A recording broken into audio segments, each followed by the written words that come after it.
You wanted the best. You've got the best podcast, the hottest podcast in the world. The Chris Voss Show, the preeminent podcast with guests so smart you may experience serious brain bleed. Get ready. Strap yourself in. Keep your hands, arms, and legs inside the vehicle at all times, because you're about to go on a monster education roller coaster with your brain. Now, here's your host, Chris Voss.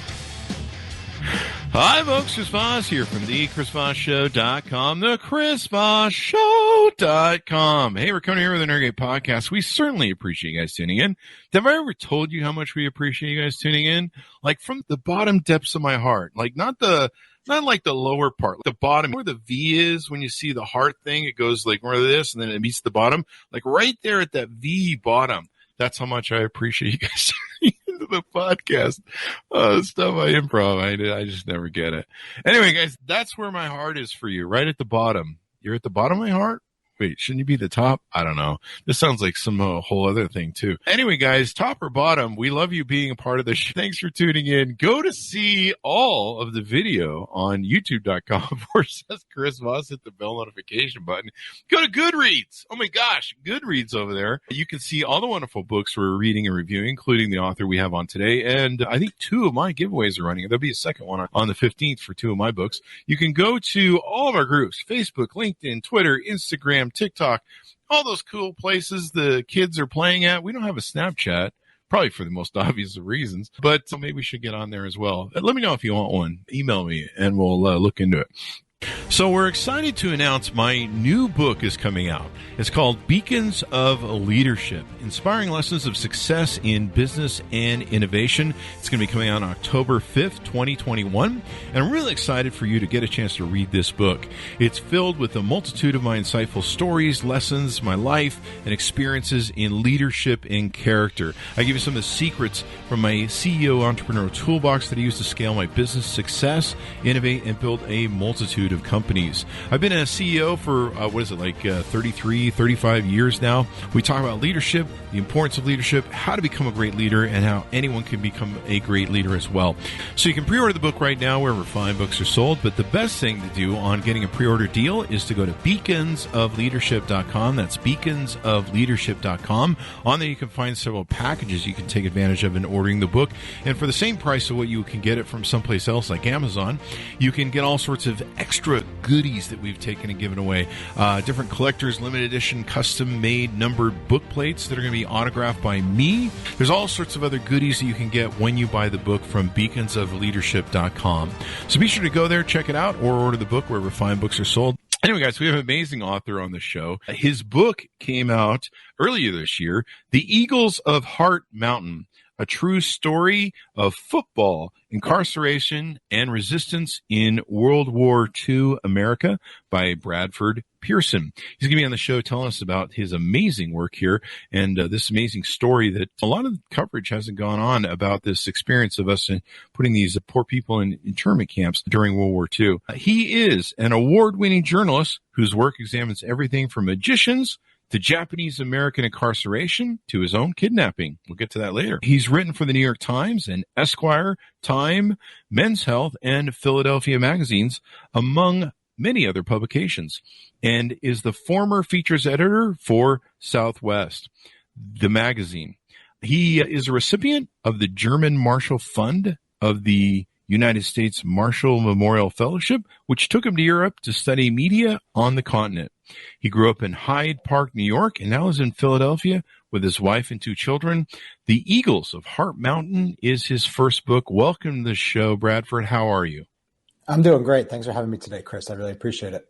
Awesome. It's wonderful to have you on. I love your collection of books there in the background. Yeah, it makes me seem more scholarly than I really am. So I need to have a green screen of like books in the background. I've got. You can take this. You can take this one if you want. Oh, can I steal it? As long as I show the corner one where your book is featured there, yeah, I can see what you're up to. Yeah. All right, there you go. So welcome to the show. Congratulations on the new book. Give us your plug so people can find you on those interwebs. Sure. So you can find me. I'm active on Twitter. My handle is Bradford Pearson, my first name and last name. Same on Instagram. My website is bradfordpearson.com. I update events there and different reviews, things like that. So this is a pretty interesting book. What motivated you want to write this book, or what brought you to the story? Yeah, so the Eagles of Heart Mountain is a story about the greatest high school football team in the history of the state of Wyoming, who just happened to be a group of incarcerated Japanese American teenagers during World War II.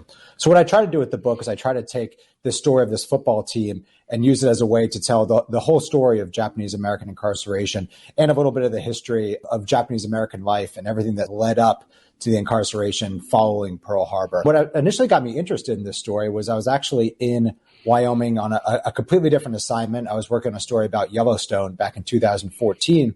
And while I was up there, I was able to stop into, there's a small museum in this corner of Wyoming where the Heart Mountain camp used to be. And I walked in pretty cocky, thinking that I had a decent handle on the history of what had happened in this time in America. And I walked out pretty flat embarrassed by how little I really knew about this history. And while I was in the museum, there's about 2 sentences on one of the displays that talked about the high school football team at the camp. And I won't go into too much detail because it gives away the end of the book. But those 2 sentences piqued my interest and made me think that I was like, Japanese Americans, football, there's this camp. I was like, how does all this come together? And I bet you there's an interesting story there. So I started, digging into it, researching it a little bit more. And I found some of the families of the players who were on the team, some players who were still living, and some families, widows, children, spouses, all kinds of stuff, and really just got cranking on all the research that went into it. Definitely. This is one of those dark times in our history, and unfortunately, it doesn't get taught much in history books and everything else. I've heard more about it from George Takei and some other people that talked about it that were in the internment camps, and it was a horrible thing that we did. We destroyed people's lives. We destroyed their businesses, those who were running businesses, San Francisco, et cetera, et cetera. And I'll give you a foundation here. In the spring of 1942, we forced 120,000 Japanese Americans from their homes in California, Oregon, Washington, Arizona, and sent them to incarceration camps across the West. That's just crazy. 14,000 of them landed in this Cody, Wyoming camp. Yeah, over the course of the war, about 14,000 passed through this camp. It ended up, as soon as the camp opened, it became the 3rd largest city in the state of Wyoming. Yeah, and these were Americans living behind barbed wire fences, facing racism, cruelty, and frozen winters. Life's been destroyed, had nothing except what they had in their hands. And I guess, what's the old saying? Hope springs eternal. Yeah. So these guys found hope in their camp. Yeah. So basically, when they opened the camp, when the federal government forced all these Japanese Americans off the West Coast and into camps across the West, the people who were in the camp, so these Japanese Americans, took it upon themselves to find ways to give themselves some sort of life back, to give themselves some sort of sense of normalcy. And a lot of times that meant doing things that helped the kids and teenagers in the camp. Because you're an adult, you're trying to take care of your family. But from a broader standpoint, they realized that there were these kids. There were tens of thousands of kids that got incarcerated too, including, unfortunately, there were some kids who were actually taken from orphanages if they were even partially Japanese American and sent to camps. Yeah. Imagine considering one of those kids being a threat to the security of the United States. It still boggles my mind.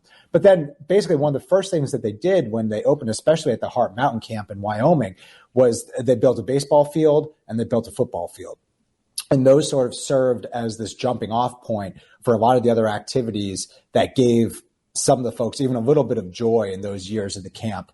And it was baseball, football. Eventually they had a basketball team, softball leagues, sumo wrestling, kendo, judo. They had all these things. And at a lot of the camps, everyone really rallied around sports and athletics as a way, again, to have some sort of sense of normalcy, despite the fact that they were in these tar paper barrack shacks that had been built in an hour. Snow and dust came through in the winter. In this part of Wyoming, you're thinking about the fact that in the summer it gets to 110, in the winter it gets to negative 30 with the wind chill. So you have these just terrible conditions. So they were really looking for any little bit of hope that they could. And this football team really gave the Heart Mountain camp. That's heartbreaking. And it's buried, of course. This is probably part of the critical race theory stuff that people need to study. Because as we've had a lot of authors on the shows over the years, it's amazing to me. Like, I learned a lot of stuff, and our authors have learned a lot of stuff because they've done the research.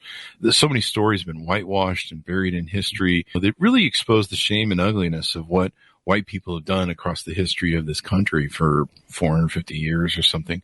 What's special about this team, this Eagles team that you profile in the book? Yeah, so basically when they show up, there's the very first day that they decide to have tryouts. So there's this coach there who was a coach out in Los Angeles, and he decides that we've had a baseball team in this camp. The kids are playing sports, but one thing that would be great if we could have a football team. If they had the football team, they'd be able to play other high schools from around Wyoming and Montana and really be able to prove themselves and who they are. So he puts out a call and says, hey, we're going to have tryouts. 40 kids show up. Only 3 of them have ever played high school football. Wow. So he goes, all right, how are we going to get this team? How are we going to use the skills that we have? So they basically started recruiting kids from all different sports. They started recruiting shortstops, decathletes, point guards, all these different guys who are quick and they could figure out how to use them in a football scheme. And then they created a scheme that sort of exploited the fact that they were smaller than their opponents, but also meant that they were faster. They didn't tire as easily. So they ended up basically running prototype early version of a spread offense, and that they moved the backs out of the field, lined them up on the line of scrimmage, and threw the ball a lot more. Remember, this is 1944, 1945 timeframe. Most football games at that point, you're trying to jam the ball through. Scores are 10-6, 7-6, 6-3, like very low scoring games. And some of the games that the Eagles put up 56-0, 21-0. They didn't get scored upon until the last game they ever played. In the 2 seasons that the camp was open. So basically, you had all these players who were trying to figure out how to play football, but then you also had, of the 3 players who had played football before, you had one kid who was a really incredible athlete, and his name is Babe Nomura, widely considered one of the greatest Japanese athletes of his generation. After the camp closed, he played JUCO ball and then went on to play at San Jose State and was a all Associated Press, all West Coast pick. Just an incredible athlete. During college, he got tryout offers from the NFL and Major League Baseball. He was great. So basically, the team leaned on him to say, hey, you got to be the driving force here, especially this first season. And so we can all sort of get our legs under us and figure out how to play football. And all these teams in Wyoming and Montana really just had no idea how to handle him, and then also how to handle this offensive scheme that they had never seen before. Because they're all these country boys from the farm out in Wyoming, and the Eagles were outweighed by 50 or 60 pounds in each game, average per player. Wow. But I imagine if you're thin and fast, you can quickly get up through when they hike the ball, you can get up sack. And that was the thing. Quick. Yeah, the starting center for the Eagles weighed 119 pounds. But if that meant that he was able to jump the line, get through, or at least do something kind of wily, it threw everybody else off in this way that they really weren't prepared for. And also at this point, everyone's playing both sides of the ball. So they're playing offense and defense. So if you're in good shape and you're fast, that means that once you get back on defense, you're not tired. Once you get back on offense, so that they basically tried to take all the disadvantages that you would normally think that size body or that, style of play would give them as a disadvantage, and they tried to flip it and turn it into an advantage for them. Wow, maybe someone needs to start an NFL team of all Japanese players. That might be cool. Basically just get a ton of slot receivers, line everybody up, get everybody fast, cross the middle, and they're doing that. A lot of sort of trick plays. They would switch in and out their quarterbacks a lot and switch them out and run them out to the line. They just did a lot of things that kind of kept their opponents on their heels. Somebody should have given this coach like an NFL thing. He ended up just going. He didn't even coach the second season. He ended up going and just working for the mail service at camp. Wow. How many seasons did they play for? So the camp was open for 3 falls. The first fall, they played an intramural within the camp. And then the next 2 years that the camp was open, they played teams from across Wyoming and southern Montana. Mm-hmm. Wow. And they just beat the pants off them. I don't know. Was it some of it the swagger of these backcountry boys who are just like, yeah, we can beat these guys, a little bit of racism, and then they're just surprised by their speed and agility? Yeah, so the first year, the camp had a hard time scheduling games because none of the teams' families or their towns wanted them to come play because all the games had to be played in the camp. So they would take kids from across the state and send those teams, and they show up, have to go through barbed wire and pass guns to play these football games. But then the second, nobody wanted to play them because they were afraid of losing to the Eagles. So you had teams that were pulling their games off the schedule. The nearby high school, which is called Cody High School, which is a fairly sizable town in northwest Wyoming. They scrimmaged the Eagles at the beginning of the second season and had plans to play them that year, but then they lost the scrimmage 45-0 and then pulled the game off the schedule. Wow. And this is the closest high school to the camp, about 10 miles down the road.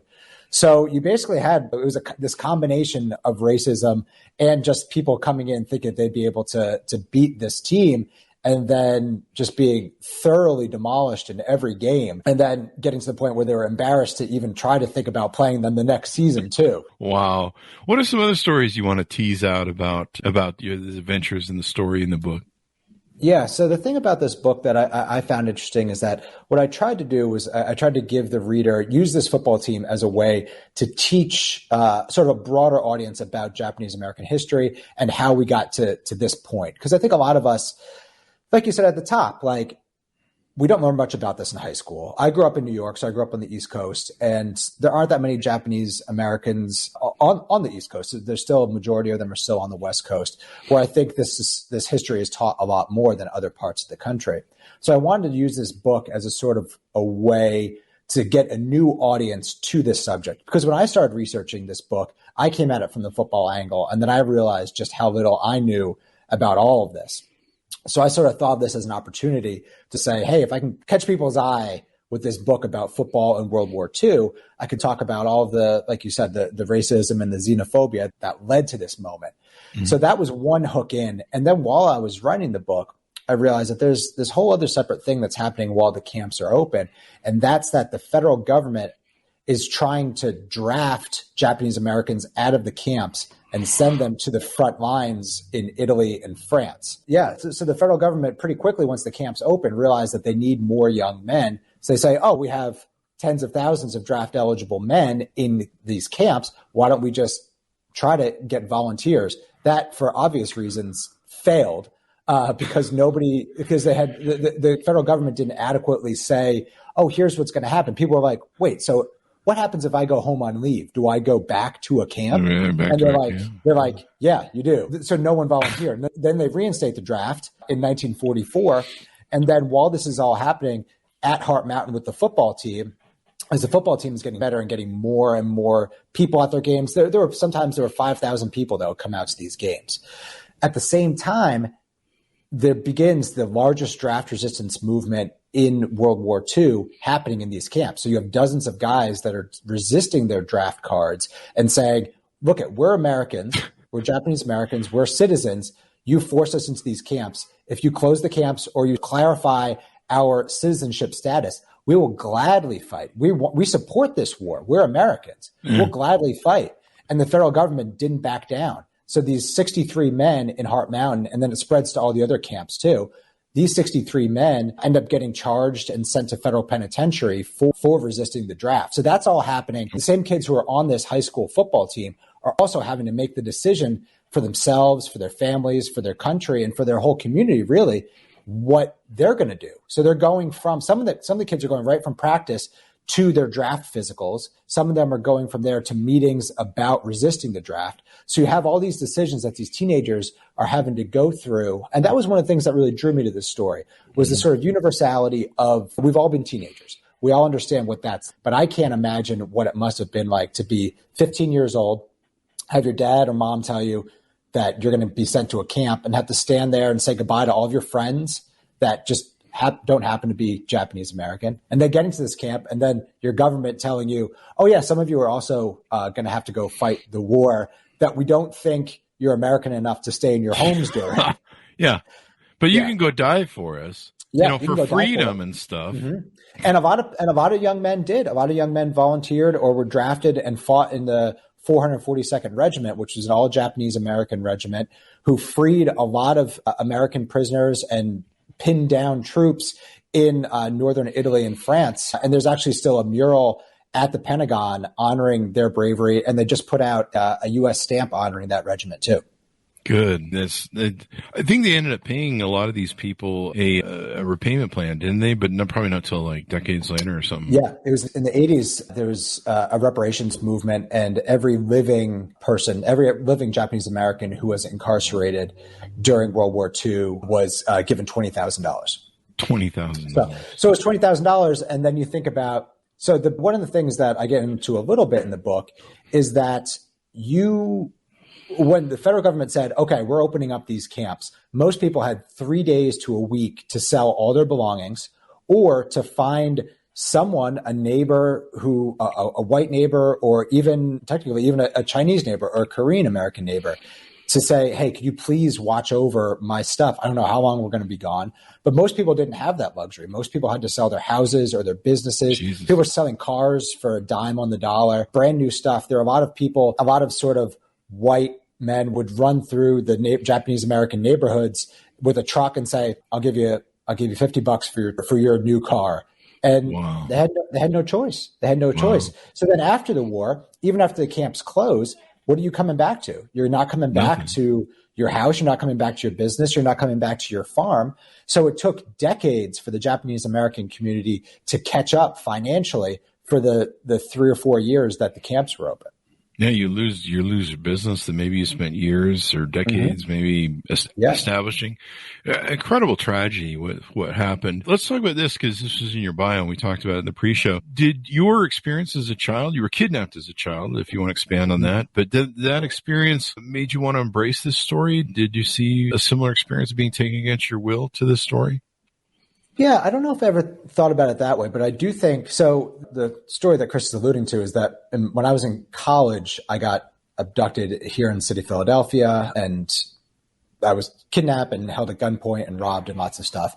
I think what that story and what that event in my life did was made me think and maybe a more empathetic person, which seems a little bit backwards as to what you would think, like if you got kidnapped. But it opened my eyes a lot to how other Americans live and how our federal government has failed a lot of people in this country. So whether it was the young men who kidnapped me because they had no money and no real recourse in their life at that point. I get into it a little bit in the story, Chris, and that's later on, after the men who kidnapped me were eventually convicted, I went and met with these men in prison and talked through what their lives were like beforehand.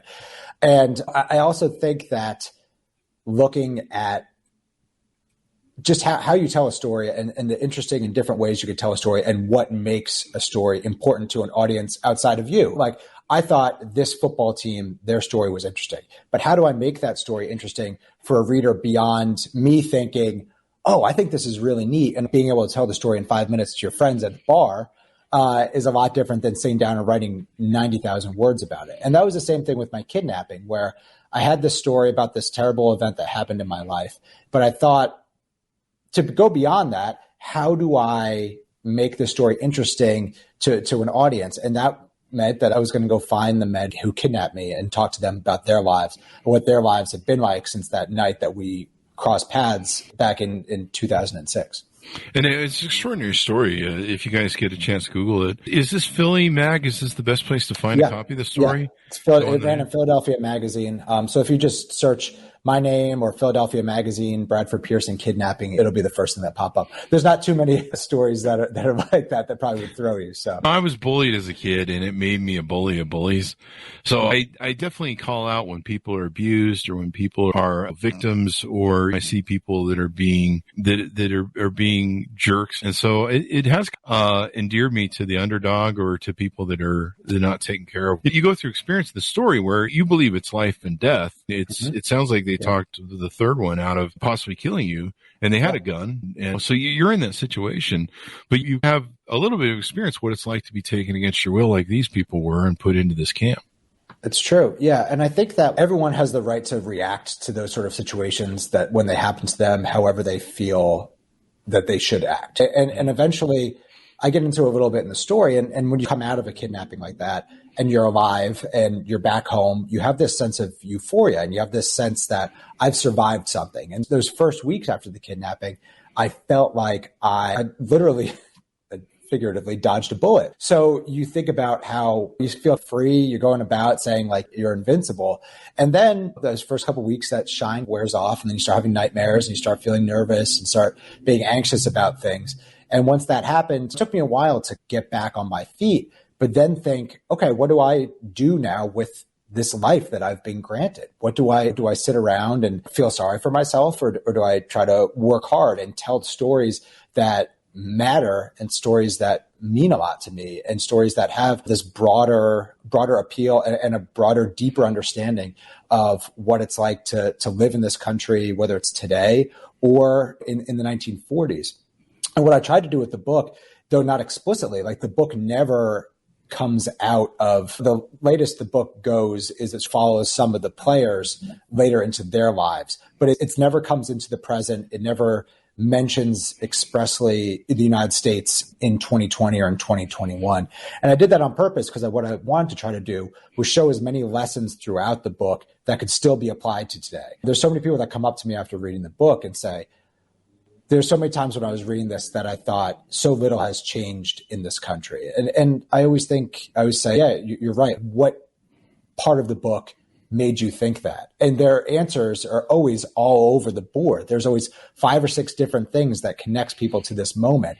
And when I think about that, I think, man, it's 80 years later and we haven't really changed that much as a country. If people can look at this book that's written about the 1940s and still see the connections to today. So that's what I try to do with a lot of my work is try to give people a lot of different entries to think about whether it's the past or present and how it applies to today.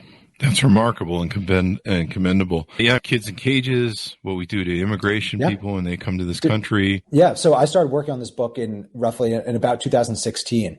And when I started telling people about the book that I was working on, people would always say, oh, that's so relevant today. But what they said would always change. Like you said, whether at first it was the immigration ban on folks from Muslim majority countries. Then it was kids in cages. Then it was family separation. Then it was anti-Asian violence when COVID first hit. And then my book came out the day before the insurrection on the Capitol. And I think that the insurrection on the Capitol, so much of that was based on misinformation and disinformation that those people had gotten from whatever source of media however they get their media, whether it was from the politicians who were telling them that or whatever news source they're getting, that's what led them there. And that's the same thing that led politicians to eventually vote and okay the removal of 120,000 Japanese Americans was the same sort of disinformation. So the fact that my book came out the day before my very first book event for the Eagles of Heart Mountain last January, there were still insurrectionists in the Capitol as the book event was going on. I had to say, oh, thanks everyone for coming, for taking your eyes off this terrible event that's happening. Let's talk about another terrible event. You're probably better off for it because I was going through heart palpitations, basically. I had to go lay down. I was going to have a heart attack with the anxiety and the anger I was feeling watching it play out on TV. But racism is also what brought that January 6th moment to the thing. Seeing the Confederate flag that had never gotten to the Capitol and during the Civil War being in the interior was just welcomed. Just made me so angry. And realizing how much of it came from the racial stokes of Donald Trump and his cronies and what they wrote in this, and seeing that that's still exposed 200 years later by a loser traitorist army to this nation, and somehow it's seen as our country, and I'm like, that's not my country. Point of pride, and that's that bringing up the racism. Like that's really what I tried to impart in this book too. Is that I think a lot of folks have a misunderstanding, and again, this comes back to the fact that we don't learn this much in school. This misunderstanding about the military necessity, quote unquote, for removing Japanese Americans from the West Coast. And the fact is that the U.S. government actually ignored all of their intelligence reports, which said that there would be no wide-scale sabotage or espionage by Japanese Americans, and were instead just influenced by the racism of farmers and ranchers and politicians on the West Coast who had been trying for decades leading up to Pearl Harbor to remove Japanese Americans via alien land laws and immigration quotas and all sorts of things that they had been trying to do for years to eliminate Japanese American influence on the West Coast and Chinese American influence and Korean Americans, Filipino Americans. But specifically, when they saw this opportunity after the bombing of Pearl Harbor, they pounced on this. Wow. And the one thing when you think about when it comes to how unnecessary it was from a military standpoint is that you have to remember that Japanese Americans who were removed from Washington or California and a little bit of Arizona, not Hawaii, where Pearl Harbor happened, and not the rest of the country. You could live right over the border from California into Nevada and be Japanese American, and you didn't have to go into a camp. So that just shows how unnecessary the whole thing was. And these people didn't get any due process. They're American citizens, and their due process was taken away from them. Did they have attorneys that tried to, like nowadays we have attorneys that run out and try and take care of this sort of stuff? Yeah, eventually. So at first the ACLU declined to take up the case. But then an ACLU attorney from Southern California struck out and did it on his own, and tried to find a good test case for not necessarily to fight the initial removal, but to fight the camps being through perpetuity. So they found a young woman who was a secretary, she was a Christian woman, secretary, Japanese American, and they said, we're going to base this whole case on her. And eventually it went to the Supreme Court.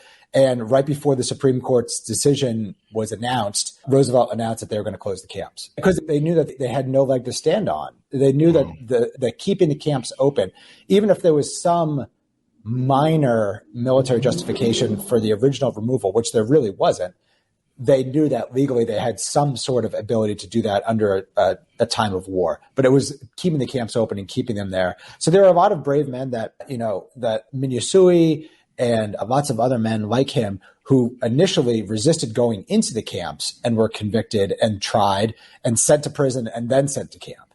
Yeah. So you had some men who were individually doing that on their own, but not really on a wide scale level. Yeah, you can't put a monetary price on what's lost in things like this. I think Neil Peart of Rush wrote, this is shortly after the fall of the wall in 1989. He wrote, everyone's really happy that this wall fell, but who's going to pay back all the lives, all the people who died, all the struggle, all the heartbreak, all the bread lines, all the suffrage that took place, the human carnage? Who's going to repay that? And who's held accountable? And that's one of the biggest problems with things like these that happen in the world, usually by the hands of oppressive governments, including ours. And they're incredible tragedies. Do you think we need to teach more of this in schools?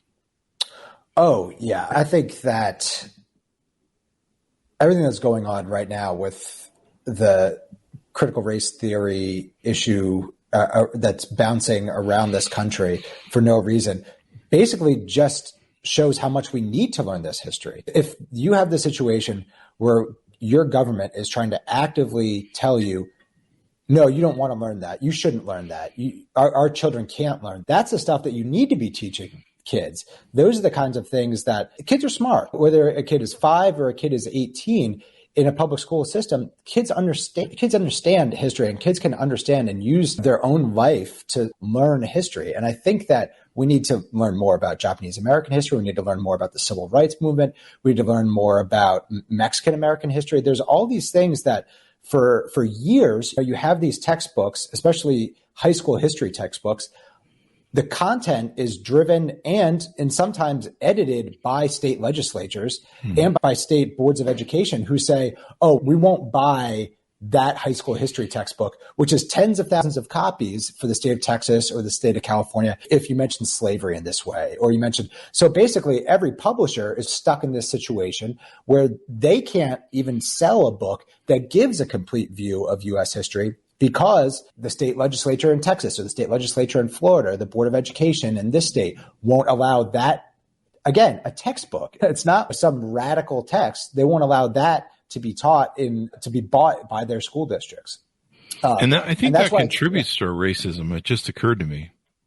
Yeah. Because we don't learn about each other.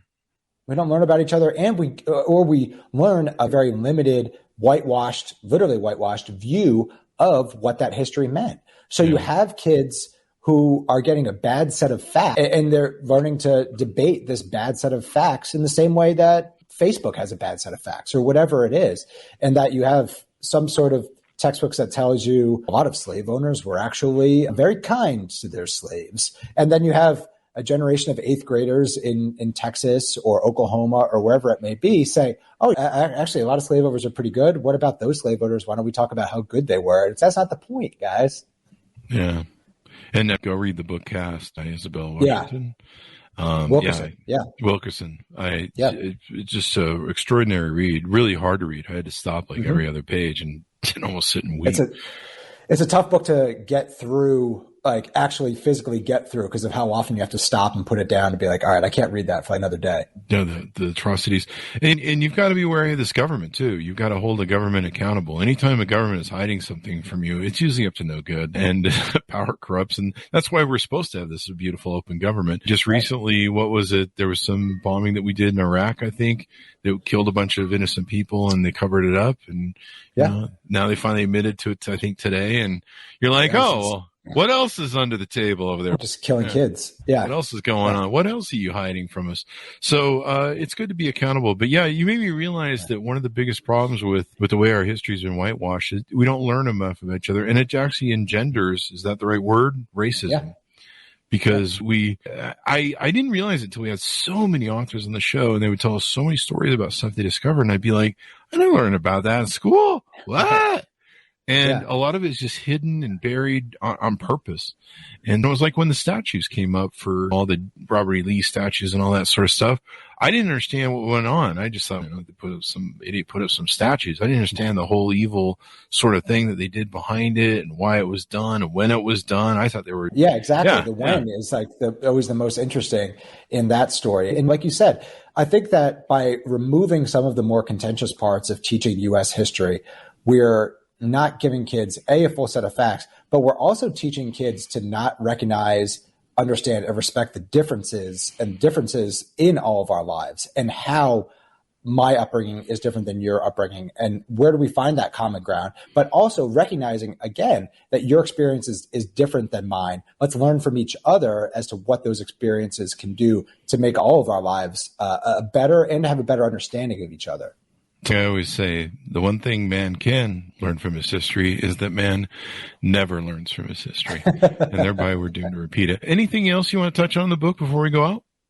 No, I just always appreciate the opportunity to talk about this. I will say the thing about the Eagles of Heart Mountain in writing it is that when I started, I had an embarrassingly low level of education about this subject. So if you ever find yourself in a situation where you're saying, oh, I don't know about that, and you're embarrassed by how little you know about something, that's okay. That happens to people like me, professionals. So like for anyone, like it's never too late to pick up a book and learn about something, or listen to a podcast or read a newspaper article about something and just get yourself a little bit more educated about a subject that you might not have learned about in school, but you still have time on this earth to learn even a handful of facts about something new. Yeah, and it really expands your minds, expands your life. And that's why I love this. I love it because I get a front row seat to brilliant authors like yourself who spend 10, 20,000 hours, God knows how much, preparing this stuff. And then I get to ask all the questions. And hopefully my audience, damn it, audience, you better be listening. You guys learned something too, or you better, or else. Anyway, guys, give me your plugs, Bradford. Sure. Again, most of my handles are just Bradford Pearson. So first name, last name, bradfordpearson.com. And then also you can find some of my most recent work at Philadelphia Magazine and the New York Times. There you go. Check it out, guys. Thank you very much, Brad, for being on the show. We certainly appreciate it. Thank you so much for having me. I really appreciate it, Chris. There you go. The Eagles of Heart Mountain, a true story of football, incarceration, and resistance in World War II in America, just came out on the paperback version. It was out in January this year. The paperback version just came out November 2nd, 2021. Pick that baby up. Share with your friends and neighbors and learn about this stuff. And, of course, share the stories as well. Thanks to my audience for tuning in. Go to youtube.com to see all the different things we're doing over there. Go to goodreads.com/Chris Voss. Also go to Facebook, LinkedIn, Twitter, all the groups that we have. There's so many I can't even keep track of anymore. Anyway, guys, thanks for tuning in. Be good to each other, and we'll see you guys next time. So we're excited to announce my new book is coming out. It's called Beacons of Leadership, Inspiring Lessons of Success in Business and Innovation. It's going to be coming out on October 5th, 2021. And I'm really excited for you to get a chance to read this book. It's filled with a multitude of my insightful stories, lessons, my life, and experiences in leadership and character. I give you some of the secrets from my CEO entrepreneurial toolbox that I use to scale my business success, innovate, and build a multitude of companies. companies. I've been a CEO for, 33, 35 years now. We talk about leadership, the importance of leadership, how to become a great leader, and how anyone can become a great leader as well. So you can pre-order the book right now wherever fine books are sold, but the best thing to do on getting a pre-order deal is to go to beaconsofleadership.com. That's beaconsofleadership.com. On there you can find several packages you can take advantage of in ordering the book. And for the same price of what you can get it from someplace else like Amazon, you can get all sorts of extra goodies that we've taken and given away. Different collectors, limited edition, custom-made, numbered book plates that are going to be autographed by me. There's all sorts of other goodies that you can get when you buy the book from beaconsofleadership.com. So be sure to go there, check it out, or order the book wherever fine books are sold.